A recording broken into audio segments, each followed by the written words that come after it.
السلام علیکم ورحمۃ اللہ وبرکاتہ۔ تمام معزز ناظرین کو میں دیٹس آل فار یو میں خوش آمدید کہتا ہوں۔ آج ہماری ویڈیو کا ٹاپک مسجد اقصی اور فلسطین کے حوالے سے ہے۔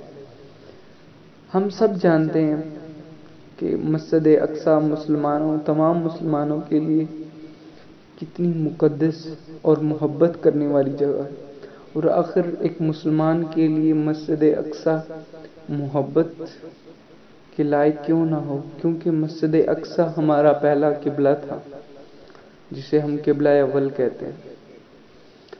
فلسطین سے ہم محبت کیوں کرتے ہیں؟ یہ فلسطین انبیاء علیہ السلام کا مسکن ہے اور سرزمین رہی ہے۔ حضرت ابراہیم علیہ السلام نے فلسطین کی طرف ہجرت فرمائی۔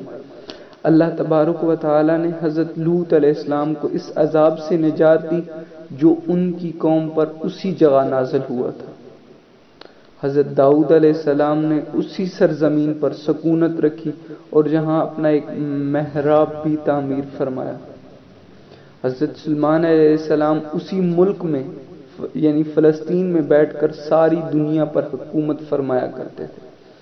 چیونٹیوں کا ایک واقعہ جو آپ نے سورۃ النمل میں پڑھا یا سنا ہوگا کہ اے چیونٹیوں اپنے بلوں میں گھس جاؤ، یہاں اس ملک میں واقع اسکلان شہر کی ایک وادی میں پیش آیا تھا، جس کا نام بعد میں وادی النمل چیونٹیوں کی وادی رکھ دیا گیا تھا۔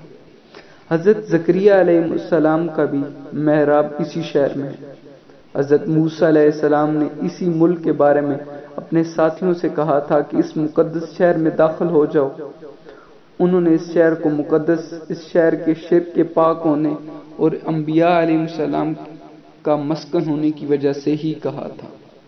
اس شہر میں کئی معجزات وقوع پذیر ہوئے، جن میں ایک کنواری بی بی حضرت مریم کے بطن سے حضرت عیسیٰ علیہ السلام کی ولادت مبارکہ بھی ہے۔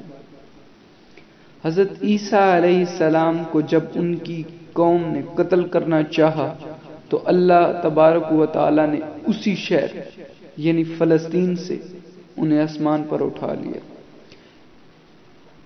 ولادت کے بعد جب عورت اپنی جسمانی کمزوری کی انتہا پر ہوتی ہے، ایسی حالت میں حضرت مریم بی بی کا کھجور کے تنے کو ہلا دینا بھی ایک معجزہ الہی ہے جو اسی جگہ پیش آئے، اسی شہر میں۔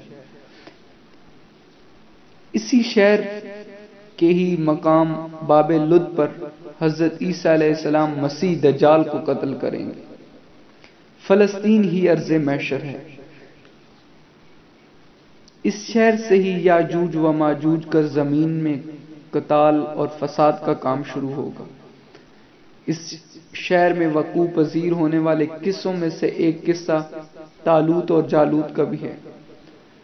فلسطین کو نماز کی فرضیت کے بعد مسلمانوں کا قبلہ اول ہونے کا اعزاز بھی حاصل ہے۔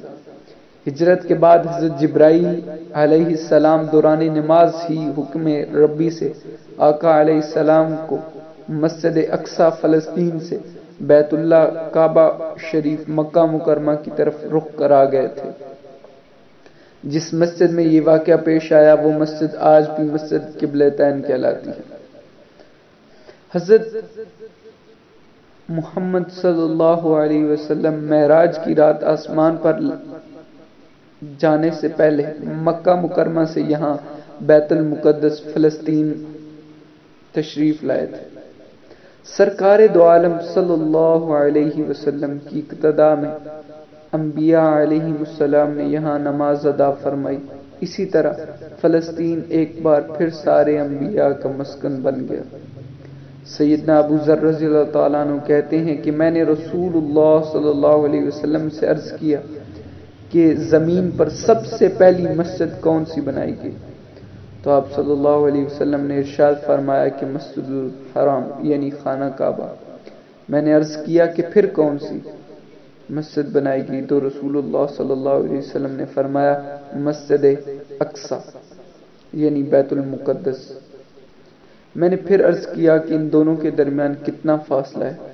تو آپ صلی اللہ علیہ وسلم نے فرمایا 40 برس کا۔ اور تو جہاں بھی نماز کا وقت پا لے وہی نماز ادا کر لے، بس وہ مسجد ہی ہے۔ وصال رسول اللہ علیہ وسلم کے وصال کے بعد حضرت ابوبکر صدیق رضی اللہ تعالیٰ عنہ کو ارتداد کے فتنہ اور دیگر کئی مشکلات سے نمٹنے کے لیے عسکری اور کیا افرادی قوت کی اشد ضرورت ہونے کے باوجود بھی ارض شام کی طرف آپ صلی اللہ علیہ وسلم کا تیار کردہ لشکر بھیجنا بھی ایک ناقابل فراموش حقیقت ہے۔ اسلام کے سنہری دور فاروقی میں دنیا بھر کی فتوحات کو چھوڑ کر محض فلسطین کی فتح کے لیے خود سیدنا عمر رضی اللہ تعالیٰ عنہ کا چل کر جانا اور جہاں جا کر نماز ادا کرنا اس شہر کی عظمت کو اجاگر کرتا ہے۔ دوسری بار بہینہ معراج کی رات بروز جمعہ 27 رجب 583 ہجری کو صلاح الدین ایوبی کے ہاتھوں اس شہر کا دوبارہ فتح ہونا بھی ایک نشانی ہے۔ بیت المقدس کا نام قدس قرآن سے پہلے تک ہوا کرتا تھا جب قرآن مجید کا نزول نہیں ہوا تھا۔ قرآن مجید نازل ہوا تو اس مسجد کا نام مسجد اقصی رکھا گیا۔ قدس اس شہر کی اس تقدیس کی وجہ سے ہے جو اسے دوسرے شہروں سے ممتاز کرتی ہے۔ اس شہر کے حصول اور رومیوں کے جبر و استبداد سے بچانے کے لیے 5000 سے زیادہ صحابہ کرام رضوان اللہ علیہم اجمعین نے جام شہادت نوش کیے، اور شہادت کا یہ باب آج تک بند نہیں ہوا، سلسلہ اب بھی جاری ہے۔ یہ شہر اسی طرح شہیدوں کے ساتھ بھرا ملتا ہے ہمیں، اور اسی طرح یہ شہر شہیدوں کا شہر ہے۔ مسجد اقصی اور بلاد شام کی اہمیت بالکل حرمین شریفین جیسی ہی ہے۔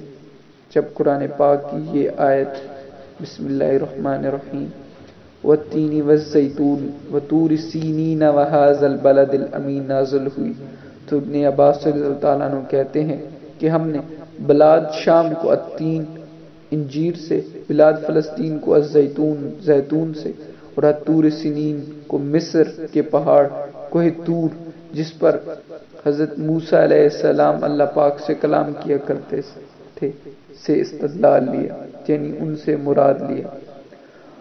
اور قرآن پاک کی یہ آیت مبارکہ وَلَقَدْ كَتَبْنَا فِي الزَّبُورِ مِن بَعْدِ الذِّكْرِ أَنَّ الْأَرْضَ يَرِثُهَا عِبَادِيَ الصَّالِحُونَ سے یہ استدلال لیا گیا کہ امت محمدیہ حقیقت میں اس مقدس سرزمین کی وارث ہے۔